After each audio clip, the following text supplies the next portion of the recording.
Apakah pandangan Ustaz tentang golongan agama yang suka berceramah hal-hal yang tidak kena-mengena dengan agama? Contohnya kaitan antara Illuminati dan dengan Dajjal, kaitan antara Atromen dengan Syiah.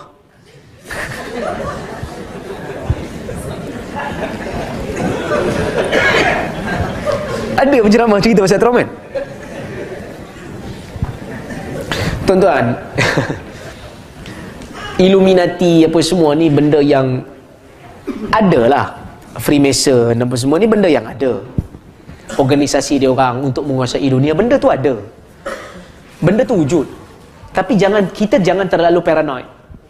Jangan semua nak dikaitkan dengan benda tu. Kita buat kerja kita. Ni kita punya takut dengan Illuminati tapi kita tak buat apa kan, masalah tak? Ultraman. Pernah tengok pasal Ultraman? Okay, saya nak bagi pencerahan sebab teruk sangat dah ni. Macam-macam.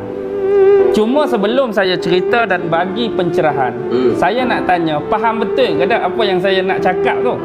Betul. Faham betul ke tak? Kalau siapa cakap faham, memang pembohong lah. Siapa cakap dia faham, memang pembohong. Bukan maksud saya kata dia pembohong sebab dia tak tahu pasal Ultraman. Hakikatnya, video yang di-viral tu berapa minit ya? Seminit 45 saat. Hang boleh faham the whole thing ke? Tak boleh faham the whole thing.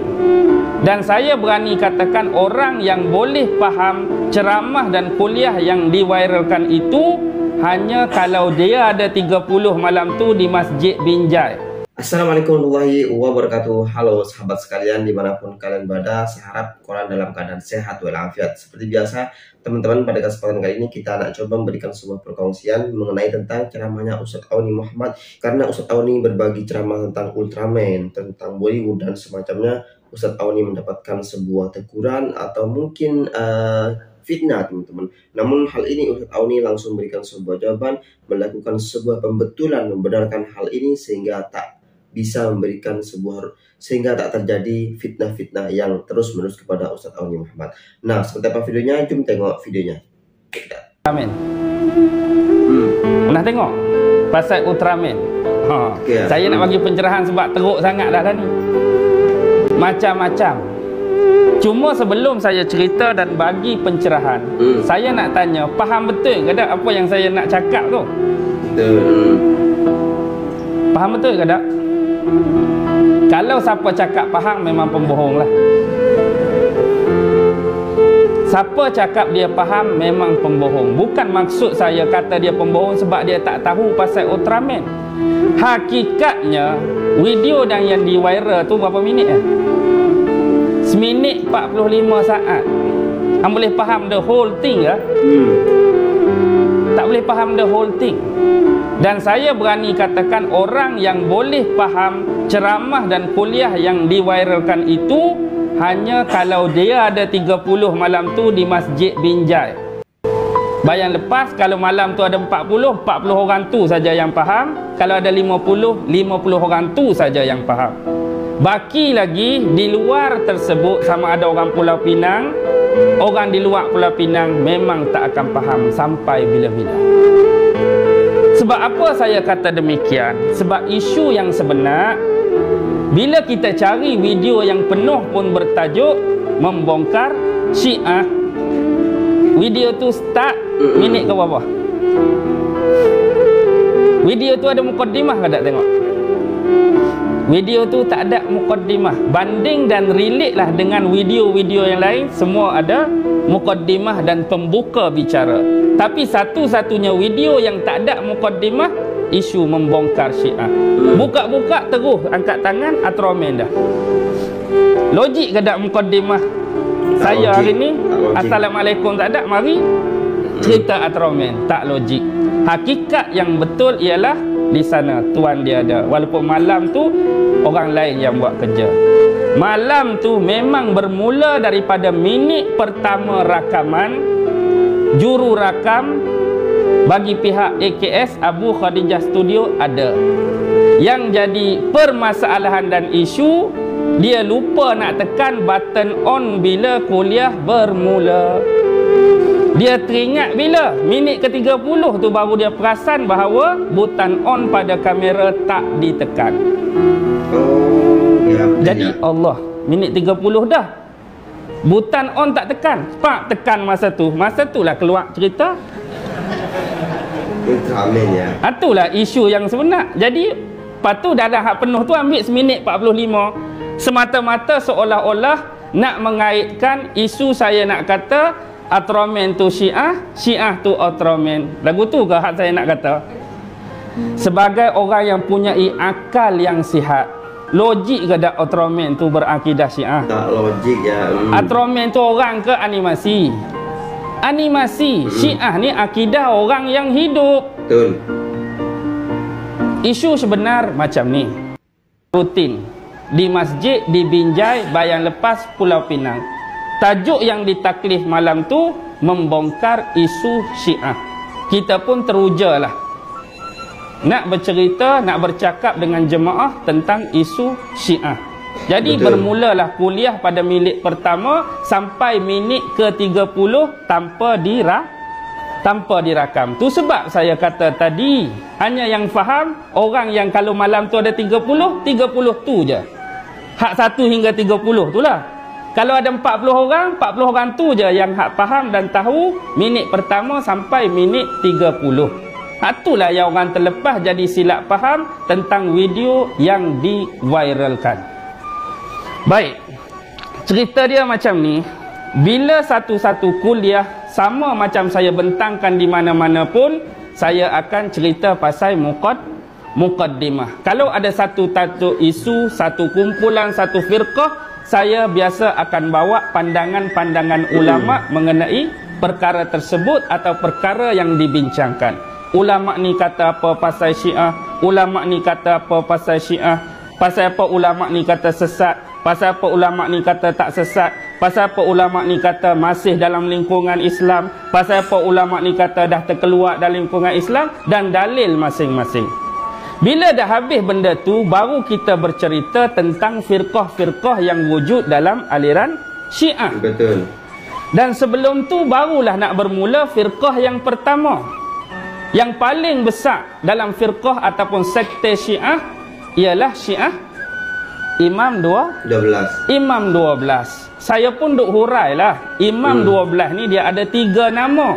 Walaupun 3 nama merujuk kepada satu grup, satu kumpulan, satu firqah yang sama. Kadang-kadang nama dia Syiah Imamiyah. Sebab dia meyakini Imamiyah termasuk dalam perkara akidah dan rukun agama. Kadang-kadang ada nama kedua dipanggil Syiah Rafidah. Kerana dia menolak kepimpinan Abu Bakar dan menolak kepimpinan Umar dan menolak kepimpinan Osman. Sebab tu dia namakan Rafidah. Dan dia juga dinamakan Syiah Imam 12. Kenapa dinamakan 12? Kerana mereka mempercayai keturunan imam-imam daripada Rasulullah ni maksum. Lepas tu sambungan dia lepas tu banyaklah, kan anda boleh dengar syiah-syiah yang lain. Bila sebut pasal Syiah 12, barulah saya nak kait dengan kisah Ultraman. Tujuan sebenar, niat saya tak ada sikit pun nak kaitkan akidah Syiah Imam 12 dengan Ultraman, dan nak kaitkan isu Ultraman dengan akidah Imam 12. Lebih jauh lagi tak ada niat nak kaitkan Iran dengan Jepun, dan tak ada lah niat nak kaitkan Jepun dengan Iran. Pointed utama malam tersebut hanya nak sebut tentang isu angka, bilangan dan jumlah. Nombor 12 tu poin saya yang sebenar. Tadi cerita Imamiyah, cerita Rafidah, cerita Syiah Imam 12. Angka 12 tu pointer. Bilangan 12. Kenapa perlu kait dengan isu Ultraman? Sikit saja. Macam ni. Bila kita sebut tentang Ultraman, dia ada syarikat penerbitan dia. Nama dia Surutin. Suburaya Production. Suburaya Production. Suburaya Production ni ditubuhkan 1963. Udah lama sekali. Di Hachimaniyama, Setagaya, Tokyo, Jepun. Jadi bila 63 dia ditubuhkan, mesti ada penaung-penaung dia yang kita panggil the key people. Siapa founder dia? AG Suburaya. Tadi nama Suburaya Production tu ambil nama dia lah, AG Suburaya. Siapa presiden dia? Seniyuki Morishima. Siapa vice presiden dia? Ada dua. Satu Shinichi Oka, yang kedua Junior Okabe. Jadi orang yang paling lengkap di belakang tu yang menaikkan nama Suburaya Production ada seorang individu yang nama Hiroshi Yamasaki. Hiroshi Yamasaki. Bagaimana nama ni boleh keluar? Pada tahun 1983. Saya darjah 1 masa tu. Ada seorang kawan bagi satu majalah pada saya. Saya masih ingat lagi majalah tu bernama The Legend of Ultraman. Budak darjah 1 biasa. The Legend of Ultraman. Jadi buku tersebut terbitan 1983, bermuka surat antara 33 hingga 34 muka surat. Dalam muka surat 7, 8, 9, 10, 4 muka surat. Dalam tu dia ada pembentangan dalam bentuk tulisan sesi temu ramah. Hak temu ramah betul dalam bentuk layar perak, temu ramah betul dalam bentuk video kan. Video kan mungkin berlaku, cuma dia ambil adaptasi dalam bentuk tulisan, cerita benda tu, hurai benda tu dalam 4 muka surat tadi, 7, 8, 9, 10. Bendanya temu ramah antara seorang wartawan dengan Hiroshi Yamasaki, antara orang kuat tunjang belakang di sebalik Suburaya Production. Dia pun cerita macam mana asal usul terdetik nak buat superhero yang nama Ultraman. Kita baca buku ni. Dia kata, aku tinggal di bandar Tokyo. Yamasaki kata, kebetulan kawasan perumahan tempat aku tinggal tu ada jiran aku seorang berbangsa Iran.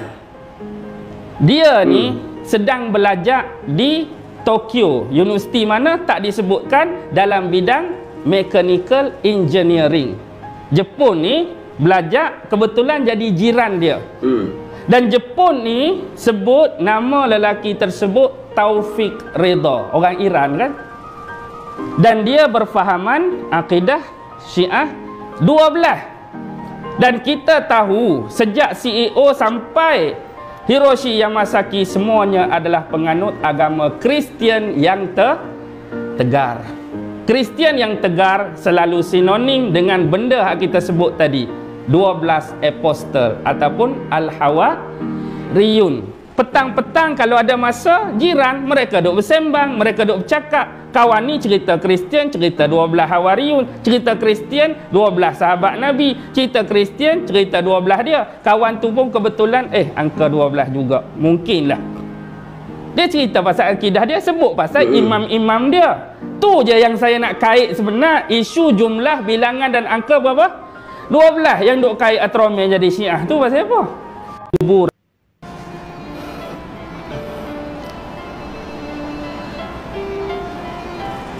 Faham tak? Tu hak sebenarnya. Isu 12. Jadi contoh kalau kita ada perasaan tu, oh aku duk cerita 12 ni 12. Terfikirlah nak buat satu watak. Bila dia terfikir nak buat satu watak, dia pergi jumpa screenwriter AG Suburaya. Siapa screenwriter dia? 2 orang. Masahiro Yamada dengan Mamori Sasaki. Pergi jumpa 2 orang ni, rancang nak buat apa bentuk superhero yang kita nak, bawa kepada founder AG Suburaya, diterima. Terhasillah. Sebenarnya sebelum Ultraman Hayata dah keluar, Ultraman Q awal. Ultraman Q 2 Januari 1966 sampai 2 Julai 1966, 6 bulan siri Ultraman Q. Tapi kurang sambutan. Akhirnya diubah. Ni dah nak masuk. Tadi duk fikir 12 orang tu. Maka Ultraman Hayata pun bermula. Bila? 17 Julai 1966 sampai 39 siri, berakhir 9 April 1967. Saya pun tak beranak lagi. Jadi watak utama Hayata kan? Siapa ingat? Kapten dia Toshio Muramatsuda. Dia Shin Hayata. Pasukan dia SSP, Science Special Search Party masa tu. Lah ni macam-macam, dash lah, mat lah, macam-macam. Jadi waktu tu raksasa bila 39 episod, raksasa pun kena ada 39 jugalah. Raksasa Adoras, raksasa Antla, raksasa Baltan, raksasa Bulton, raksasa Badima, raksasa Banula, raksasa Guji Makara. Last kali Zaragas campur Zeton. Zeton tu baru Hayata kalah. Marilah Ultraman Zofi selamatkan dia. Alang-alang nak Ultraman sangat. Hak yang terakhir tu kuat dah tu, Zaragas tu. Zaragas sebelum Zeton. Zaragas pun hampir-hampir kalah Ultraman Hayata. Zaragas bukan Paragas. Paragas tu 6 jahanam. Lebih. Jadi dia tambah lagi satu color. Jadi warna merah, biru dan perak tu. Keluarlah Ultraman 3. Ultraman Gaia, Ultraman Dyna, Ultraman Meg, Ultraman Nexus, Ultraman Mebius. Kemudian Ultraman The Battle Galaxy tu. Keluarlah Belia dengan Ultraman Zero dah. Dan saya menterjemahkan nama-nama tu yang anda dengar tu. Contoh kita kata Mebius diistilahkan sebagai Imam Mahdi, Zero sebagai Nabi Isa, Belia sebagai Dajjal. Bukan maksud kita hak betul-betul hakiki. Adakah Ultraman ni nanti Dajjal? Enggak ada. Adakah Nabi Isa tu Ultraman? Tak. Ni bentuk subliminal message dalam bentuk kronologi. Kena faham? Bila kita tengok cerita ni, contoh Belial.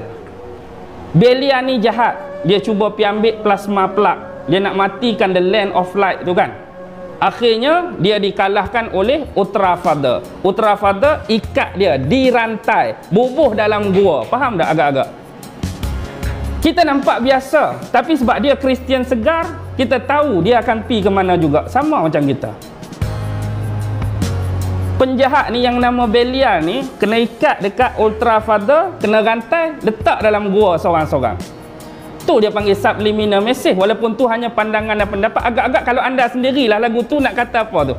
Kalau kita nak relate dengan akhir zaman, nak kata siapa tu? Duduk dalam gua kena rantai. Anda pun akan sebut. Saya tak perlu sebut benda tu. Lepas tu bila dia keluar, dia menghidupkan balik raksasa-raksasa hak terpendam di sebalik benteng-benteng. Agak-agak siapa tu? Ya'juj Ma'juj. Cuba menjatuhkan saya. Moga-moga Allah jaga hati saya agar tidak berbuat benda yang sama, tidak cuba menjatuhkan anda. Kalau di luar sana ada orang cuba menghina saya dengan isu ni, kalau boleh Allah jaga hati saya agar saya tidak sampai menghina di luar sana. Kalau ada orang nak memburuk-burukkan saya dengan isu ni, kalau boleh minta Allah jaga hati saya, jangan sampai saya memburuk-burukkan anda semua. Betul. Baki lagi apa yang kita minta ialah semua dihidayahkan Allah dengan jalan yang selamat dan sejahtera. Hakikatnya tu je isu yang sebenar. Pointed saya ialah tentang isu angka, jumlah dan bilangan 12 tu. Dan berani saya sebutkan, kalau tak ada Taufik Ridha pun dalam cerita ni, Hiroshi Yamasaki tetap akan buat Ultraman 12. Cuma sebab kita cerita pasal akidah apa tu? Akidah iman 12. Kebetulan kawan tu pun akidah merah. Tu saja saya nak kaitkan. Bukan nak kata Ultraman tu Syiah tu Ultraman, Jepun tu Iran tu Jepun. Jauh sekali. Maksudnya anda tersasar, anda tersilap. Cuma pembetulan hak betulnya hak selepas tu keluar 12 tadi. Saya perbetulkan tu dah. Sebenar keluar 12 orang Ultraman sebab teruja nak masuk perbahasan firqah seterusnya. Boleh faham setakat ni ya? Harap yang di sini lebih memahami yang di luar. Sebab kita berdepan. Kalau ada kemusykilan, lepas ni kita boleh tanya terus. Tapi sebelum tu kena makan dululah. Wabillahi taufiq wal hidayah. Wassalamualaikum warahmatullahi wabarakatuh.